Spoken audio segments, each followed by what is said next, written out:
જય શ્રી કૃષ્ણ. રાધે રાધે. સુદામાનું નામ આવે એટલે આપણે બધા એમ વિચારીએ કે ગરીબ બ્રાહ્મણની કથા, પણ નહીં, એ આપણા બધાય કરતા બહુ એટલે બહુ અમીર છે. કેમ કે સુદામા પાસે કાંઈ નહોતું, રહેવા માટે એક ઝૂંપડી હતી. રોજ ભોજન માટે એ ભિક્ષા માંગવા જતા, છતાં એ ભગવાન પાસે કંઈ ના માંગતા.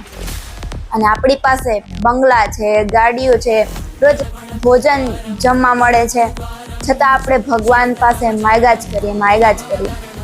ભગવાને વિચારતા હશે કે આને કેટલુંક માગવું હશે, હવે કેટલુંક આને જોઈએ.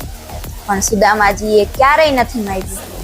ભગવાન પાસે જ્યારે એ દ્વારકા ગયા હતા ત્યારે પણ એમને કાંઈ ના માગ્યું ભગવાન પાસે, એમને પાછા આવી ગયા. એમ પણ ના વિચાર્યું કે હું મારા મિત્રને મળવા આવ્યો છું તો એને મને કાંઈ આપ્યું પણ નહીં.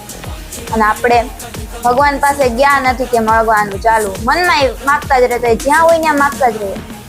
પણ સુદામાજીએ ક્યારેય ના માગ્યું ને એને એ અમીર જ છે, ગરીબ નહોતા. જ્યારે દ્વારકા ગયા હતા ત્યારે એ બધાય કરતા અમીર જ હતા, કેમ કે એમને ભગવાન પાસે ક્યારેય કાંઈ માગ્યું જ નહીં. સૌથી અમીર તો એ જ છે જે ભગવાન પાસે કાંઈ માગતો નથી. ભગવાન એને બધું આપી દે છે. જે ભગવાન પાસે કાંઈ નથી માગતા એને ભગવાન બધું આપી દે છે. જય શ્રી કૃષ્ણ. રાધે રાધે.